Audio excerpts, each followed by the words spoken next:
Komunikasi dan Media Bapak Ma'ruf Eskom. Kepada Bapak saya persilakan.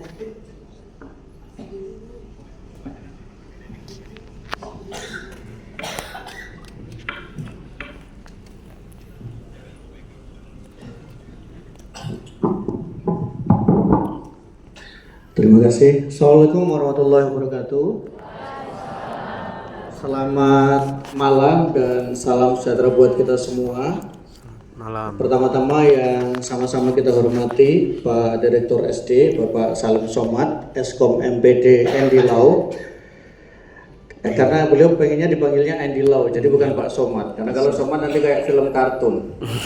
Jadi Andy Lau saja, jadi kayak film beneran jadinya kan. Gantengnya nggak kira-kira katanya. Lumayan. Tapi jauh kayaknya. Karena di sini Betawi, di sana di China atau di Hong Kong. Sampai batuk-batuk kan.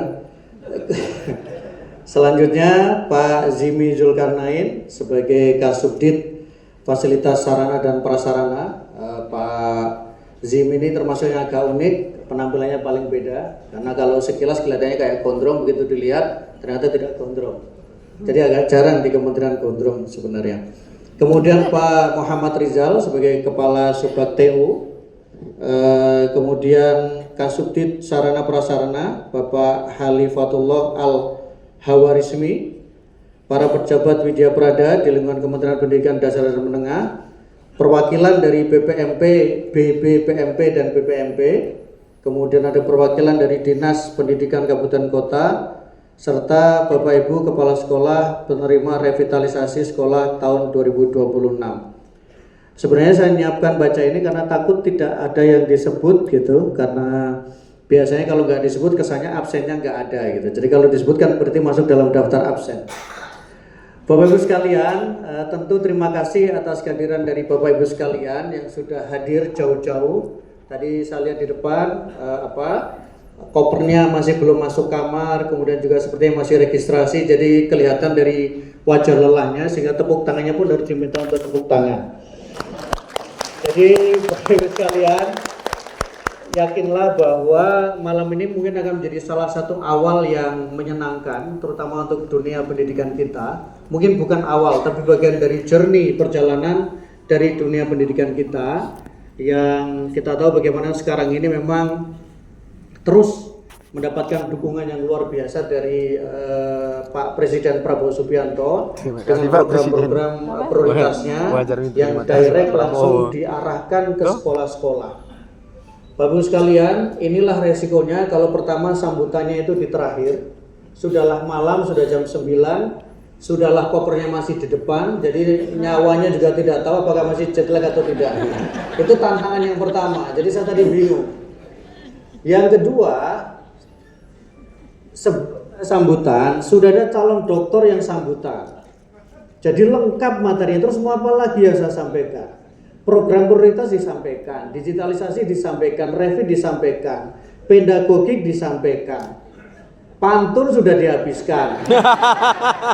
Terus apa yang bisa saya sampaikan?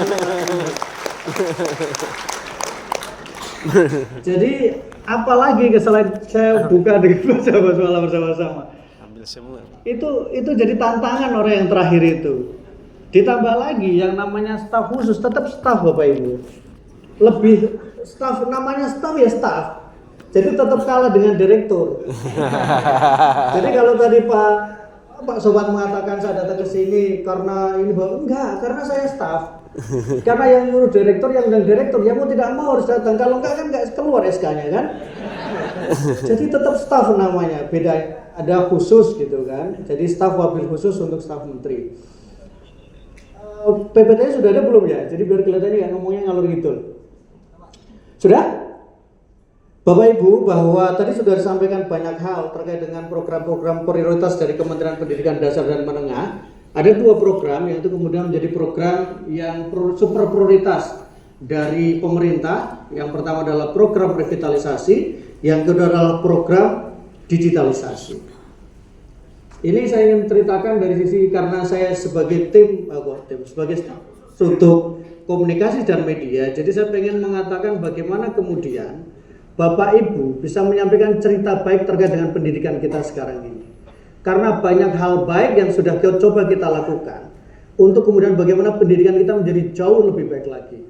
Bukan hanya pemerintah pusat, tapi tentu Bapak Ibu sekalian yang berada di garda terdepan untuk pendidikan di Indonesia.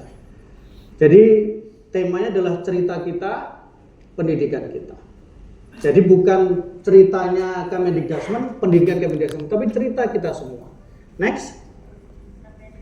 Saya izin sambil berdiri. Ini adalah salah satu video dulu, biar nggak terlalu tegang tadi.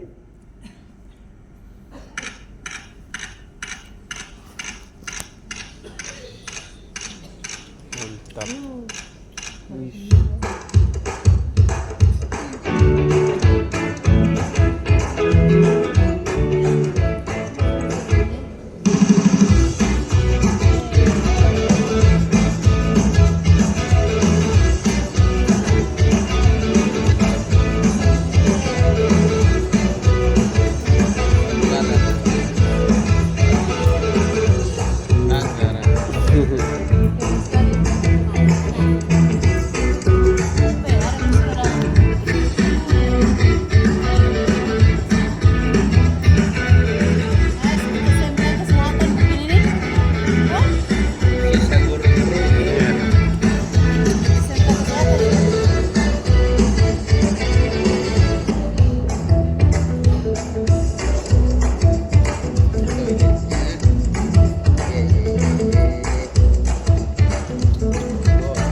Mohon izin Pak Dir, ini saya ngambil SMK. Ini salah satu praktek baik yang dilakukan dalam revitalisasi sekolah. Tadi itu toilet sekolah, bukan toilet hotel.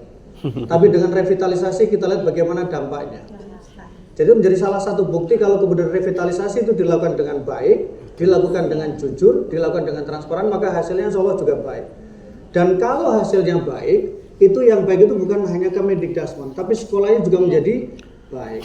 Bapak Ibu guru juga akan meninggalkan legacy yang baik. Jadi kalau kemudian kita bicara revitalisasi, jangan bicara ini program pemerintah kita lakukan, bukan. Tapi ini adalah program kita bersama untuk pendidikan di Indonesia, pendidikan di sekolah kita. Next. Saya sebenarnya kalau berdiri gini agak kayak orang sambutan terlalu serius ya. Berikutnya. Bapak Ibu sekalian, saya izin sambil jalan ya Pak Dir ya, biar nggak terlalu serius. Bapak Ibu sekalian, bahwa sekarang ini di era sosial media sangat luar biasa bagaimana peran sosial media dalam membentuk pikiran kita, dalam membentuk persepsi kita terkait dengan program-program kebijakan Kemendikbudristek.